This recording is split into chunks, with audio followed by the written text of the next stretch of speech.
Sir, are the golden mines, great Solomon's Ophir.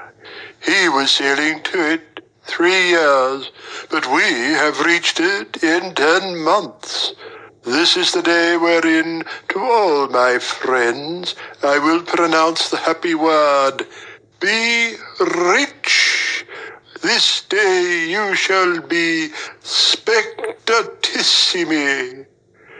You shall no more deal with the hollowed die or the frail card, no more be at charge of keeping the livery punk for the young heir that must seal at all hours in his shirt.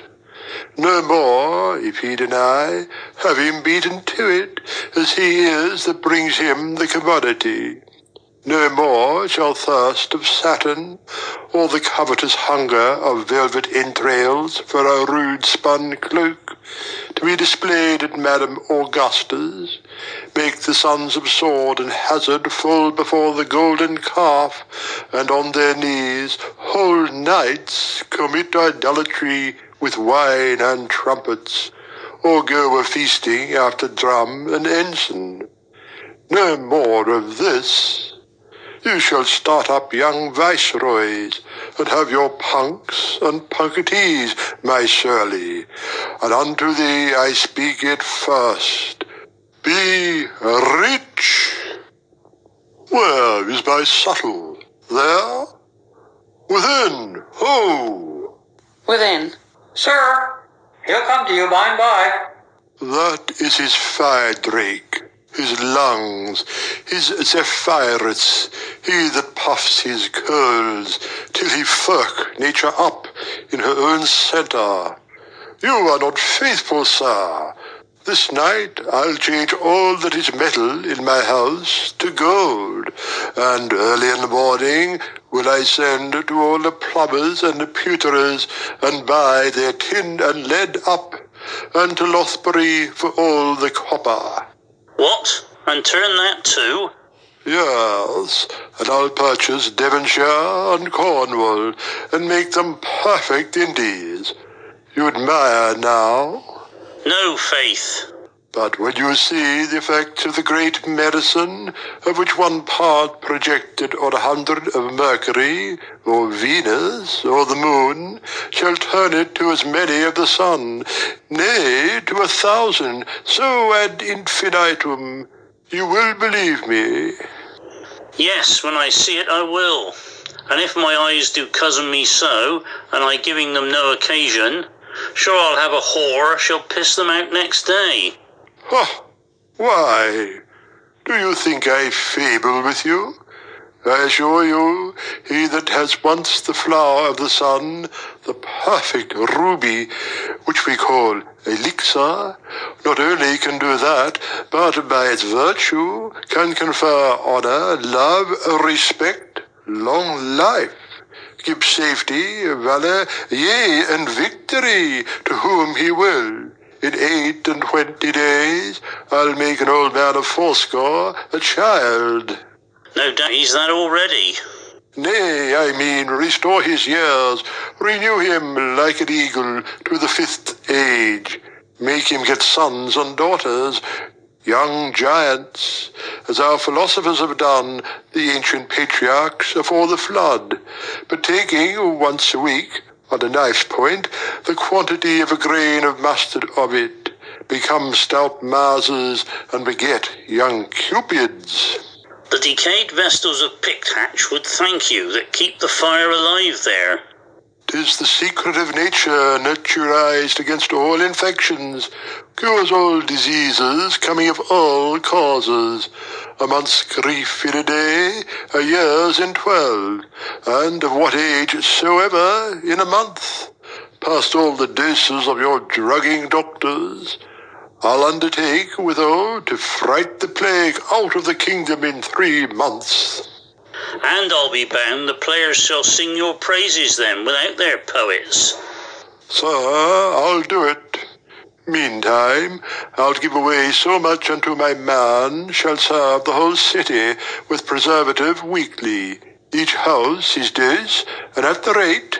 As he that built the waterworks does with water? You are incredulous. Faith, I have a humour. I would not willingly be gulled. Your stone cannot transmute me. Patrax, my Sally, will you believe antiquity? Records? I'll show you a book where Moses and his sister and Solomon have written of the art, aye, and a treatise penned by Adam. How? Of the philosopher's stone and in High Dutch. Did Adam write, sir, in High Dutch? He did, which proves it was the primitive tongue. What paper? On cedar board. Oh, that indeed, they say, will last against worms. 'Tis like your Irish wood against cobwebs. I've a piece of Jason's fleece, too, which was no other than a book of alchemy, writ in large sheepskin, a good fat ram vellum. Such was Pythagoras' thigh, Pandora's tub, and all that fable of Medea's charms, the manner of our work. The bulls, our furnace, still breathing fire, our argent vive, the dragon's teeth, Mercury sublimate, that keeps the whiteness, hardness, and the biting. And they are gathered into Jason's helm, the alembic, and then sewed in Mars his field, and thence sublimed so often till they're fixed. Both this, the Hesperian garden, Cadmus' story, Jove's shower, the boon of Midas, Argus's eyes, Boccaccio, his Demogorgon, thousands more, all abstract riddles of our stone. Enter Face as a servant. How now? Do we succeed? Is our day come, and holds it? The evening will set red upon you, sir. You have color for it, crimson. The red ferment has done his office. 3 hours hence prepare you to see projection. Patrax, my Sally, again I say to thee, aloud, be rich. This day thou shalt have ingots, and tomorrow give lords the affront. Is it, my Zephyrus, right? Blushes the bolt's head? Like a wench with child, sir, that were but now discovered to her master. Excellent witty lungs. My only care where to get stuff enough now to project on. This town will not half serve me. No, sir, buy the covering off the churches. That's true. Yes, let them stand bare, as do their auditory, or cap them new with shingles. No, good thatch. Thatch will lie light upon the rafters. Lungs? Lungs, I will manumit thee from the furnace. I will restore thee thy complexion, puff, lost in the embers, and repair this brain, hurt with the fume of the metals. I have blown, sir, hard for your worship, thrown by many a coal, when 'twas not beech, weighed those I put in, just to keep their heat still even. Those bleared eyes have waked to read your several colors, sir, of the pear citron, the green lion, the crow, the peacock's tail, the plumed swan. And lastly, thou hast descried the flower, the sanguis agni? Yes, sir. Where's master? At his prayers, sir. He, good man, he's doing his devotions for the success. Lungs, I will set a period to all thy labours. Thou shalt be the master of my seraglio. Good, sir. But do you hear? I'll gild you, lungs. Yes, sir. For I do mean to have a list of wives and concubines equal with Solomon, who had the stone, alike with me. And I will make me a back with the elixir that shall be as tough as Hercules to encounter 50 a night. Thou'rt sure thou sawest it blood? Both blood and spirit, sir. I will have all my beds blown up, not stuffed. Down is too hard, and then mine oval room filled with such pictures as Tiberius took from Elephantis and dull Aretine, but coldly imitated. Then my glasses, cut in more subtle angles to disperse and multiply the figures as I walk naked between my succubae. My mists I'll have of perfume, vapored about the room, to lose ourselves in, and my baths like pits to fall into, from whence we will come forth and roll us dry in gossamer and roses. Is it arrived at Ruby, where I spy a wealthy citizen, or a rich lawyer, have a sublimed pure wife? Unto that fellow I'll send £1,000 to be my cuckold. And I shall carry it? No, I'll have no bawds, but fathers and mothers. They will do it best, best of all others. And my flatterers shall be the pure and gravest of divines that I can get for money. My mere fools, eloquent burgesses, and then my poets, the same that writ so subtly of the fart, whom I will entertain still for that subject. The few that would give out themselves to be court and town stallions, and each wear belie ladies who are known most innocent for them, those will I beg to make me eunuchs of, and they shall fan me with 10 ostrich tails apiece, made in a plume to gather wind. We will be brave, Puff. Now we have the medicine. My meat shall all come in Indian shells, dishes of agate set in gold, and studded with emeralds, sapphires, hyacinths, and rubies, the tongues of carps, dormice, and camel's heels, boiled in a spirit of sol, and dissolved pearl, Aspicius's diet, against the epilepsy. And I will eat these broths with spoons of amber, headed with diamond and carbuncle. My footboy shall eat pheasants, carved salmons, knots, godwits, lampreys. I myself will have the beards of Babel served instead of salads, boiled mushrooms, and the swelling unctuous paps of a fat, pregnant sow, newly cut off, dressed with an exquisite and poignant sauce, for which I'll say unto my cook, there's gold, go forth and be a knight. Sir, I'll go look a little, how it heightens. Exit. My shirts I'll have of taffeta sarcenet, soft and light as cobwebs, and for all my other raiment, it shall be as might provoke the Persian, were he to teach the world aright anew. My gloves of fishes and bird skins, perfumed with gums of paradise and eastern air. And do you think to have the stone with this? No, I do think to have all this with the stone. Why, I have heard it must be Homo Frugi, a pious, holy, and religious man, one free from mortal sin, a very virgin. That brings it, sir. He is so. But I buy it. My venture brings it me. He, honest wretch, a notable, superstitious, good soul, has worn his knees bare and his slippers bold with prayer and fasting for it. And, sir, let him do it alone, for me still. Here he comes. Not a profane word afore him. 'Tis poison. Enter Subtle. Good morrow, father. Gentle son, good morrow, and to your friend there. What is he? Is with you? A heretic that I did bring along in hope, sir, to convert him. Son, I doubt you are covetous, that thus you meet your time in the just point, prevent your day at morning. This argues something, worthy of a fear of importune and carnal appetite. Take heed you do not cause the blessing leave you with your ungoverned haste.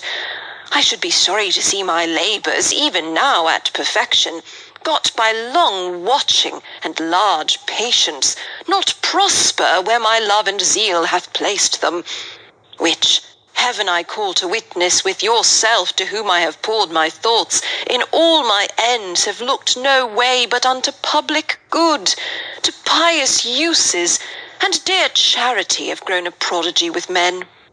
Wherein if you, my son, should now prevaricate, and to your own particular lusts employ so great and catholic a bliss, be sure a curse will follow, yea, and overtake your subtle and most secret ways.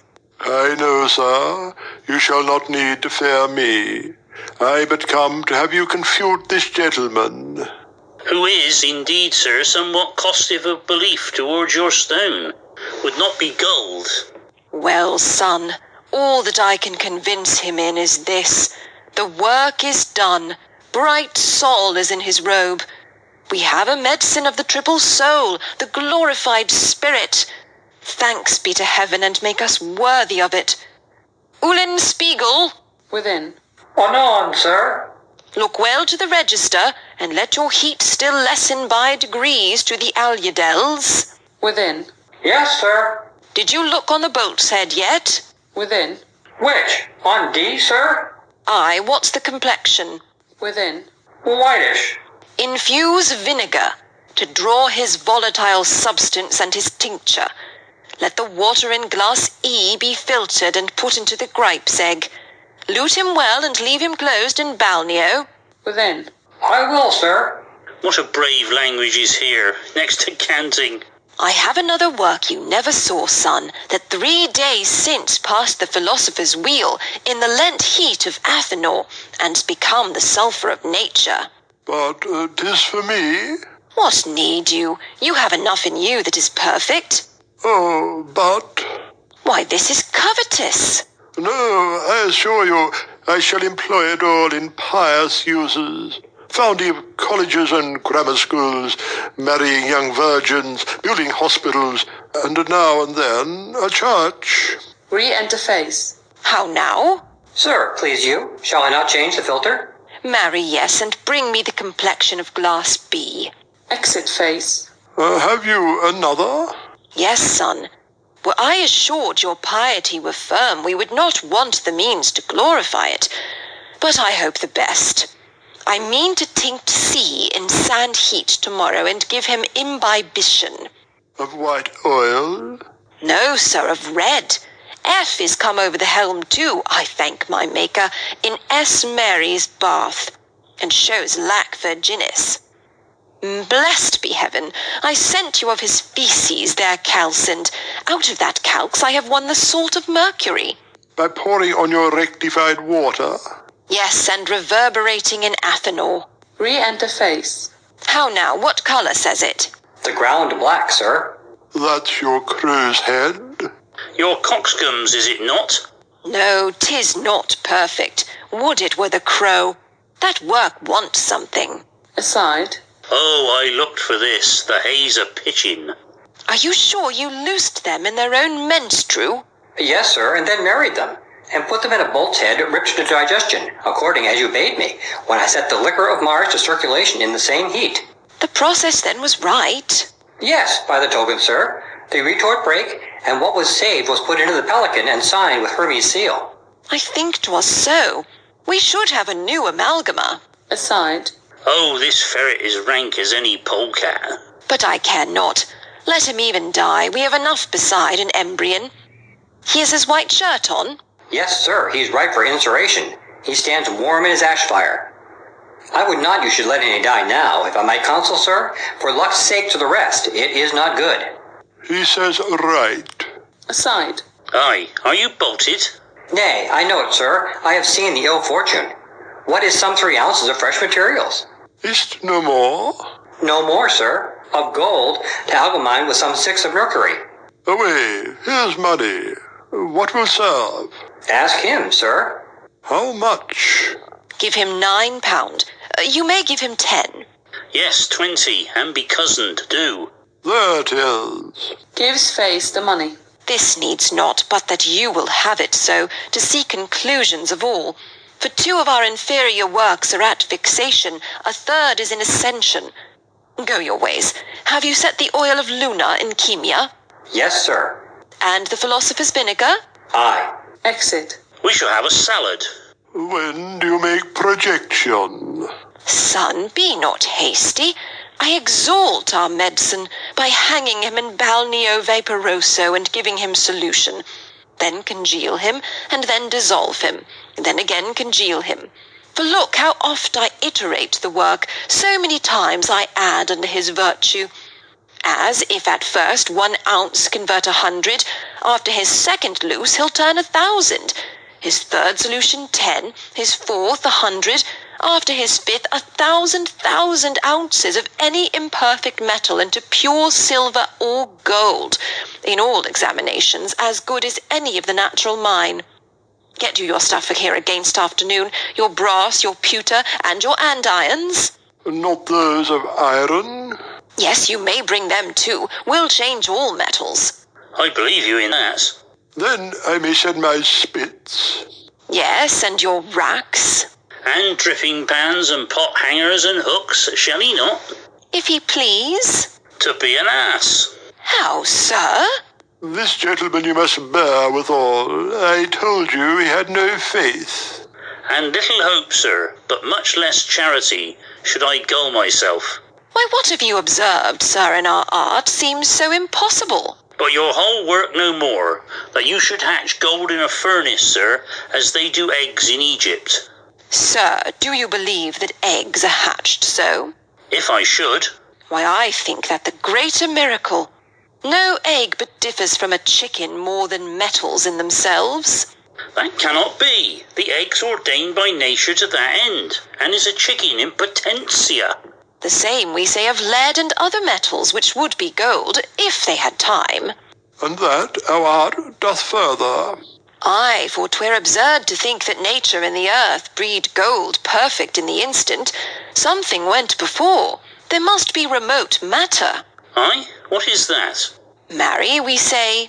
Aye, now it heats. Stand, father, pound him to dust. It is of the one part a humid exhalation, which we call materia liquida, or the unctuous water. On the other part, a certain crass and vicious portion of earth, both which, concorporate, do make the elementary matter of gold, which is not yet propria materia, but common to all metals and all stones. For where it is forsaken of that moisture and hath more dryness, it becomes a stone. Where it retains more of the humid fatness, it turns to sulphur, or to quicksilver, who are the parents of all other metals. Nor can this remote matter suddenly progress so from extreme unto extreme as to grow unto gold, and leap o'er all the means. Nature doth first beget the imperfect, then proceeds she to the perfect. Of that airy and oily water, mercury is engendered, sulphur of the fat and earthy part, the one, which is the last, supplying the place of male, the other of the female in all metals. Some do believe hermaphrodity, that both do act and suffer.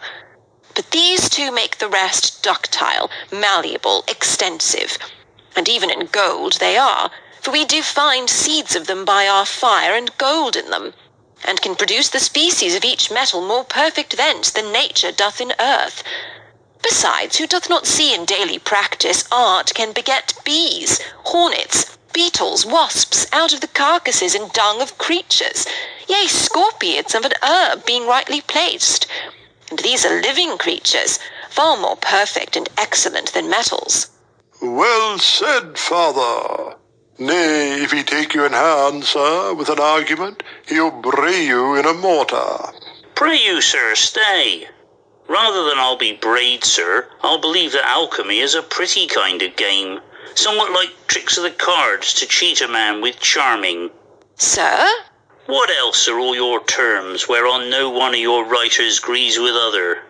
Of your elixir, your lac virginis, your stone, your medicine, and your chrysosperm, your sal, your sulphur, your mercury, your oil of height, your tree of life, your blood, your marchsite, your tutti, your magnesia, your toad, your crow, your dragon, and your panther, your sun, your moon, your firmament, your drop, your lato, azok, zernich, chibrite, hoitarit, and then your red man and your white woman, and all your broths, your menstrues, and materials of piss and eggshell, women's terms and men's blood, hair of the head, burnt clouts, chalk, merds and clay, powder of bones, scalings of iron, glass, and worlds of other strange ingredients would burst a man to name.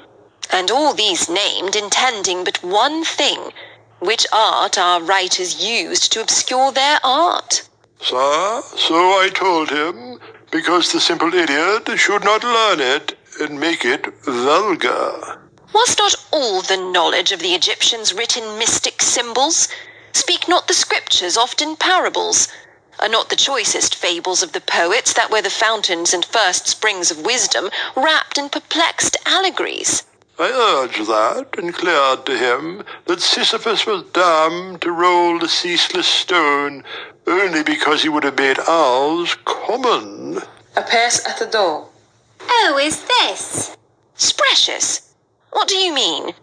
Go in, good lady, let me entreat you. Doll retires. Where's this varlet? Re-enter face. Sir? You very knave, do you use me thus? Wherein, sir? Go in and see, you traitor, go. Exit face. Who is it, sir? Nothing, sir, nothing. What's the matter, good sir? I have not seen you thus distempered. Who is't? All arts have still had, sir, their adversaries, but ours the most ignorant. Re-enter face. What now? 'Twas not my fault, sir. She would speak with you. Would she, sir? Follow me. Exit. Stopping him. Stay, Lungs. I dare not, sir. Stay, man. What is she? A lord's sister, sir. How? Pray thee, stay. She's mad, sir, and sent hither. He'll be mad too. I warrant thee. Why send hither? Sir, to be cured. Within. Why, rascal. Lo, you. Here, sir. Exit. For God, a bradamante, a brave piece. Hart, this is a bawdy house. I'll be burnt else. Oh, by this light, no. Do not wrong him. He's too scrupulous that way. It is his vice. No, he's a rare physician. Do him right. An excellent Paracelsian, and has done strange cures with mineral physic. He deals all with spirits, he. He will not hear a word of Galen or his tedious recipes. Re-enter face. How now, Lungs? Softly, sir. Speak softly. I meant to have told your worship all. This must not hear. No, he will not be gulled. Let him alone. You are very right, sir. She is a most rare scholar, and has gone mad with studying Broughton's works. If you but name a word touching the Hebrew, she falls into her fit, and will discourse so learnedly of genealogies as you would run mad too to hear her, sir. How might one do it to have conference with her, Lungs? Oh, diverse have run mad upon the conference. I do not know, sir. I am sent in haste to fetch a vial. Be not gulled, Sir Mammon. Wherein? Pray ye, be patient. Yes, as you are, and trust confederate knaves and balds and whores. You are too foul, believe it. Come here, Ulen. One word. I dare not in good faith. Going. Stay, knave. He is extremely angry that you saw her, sir. Drink that. Gives him money. What is she when she's out of her fit? Oh, the most affable creature, sir. So merry, so pleasant. She'll mount you up like quicksilver over the helm and circulate like oil. A very vegetal, discourse of state, of mathematics, body, anything. Is she in no way accessible? No means, no trick to give a man a taste of her wit? Or so? Within. Ulin? I'll come to you again, sir. Exit. Surely, I did not think one of your breeding would produce personages of worth. Sir Epicure, your friend to use, yet still loath to be gulled. I do not like your philosophical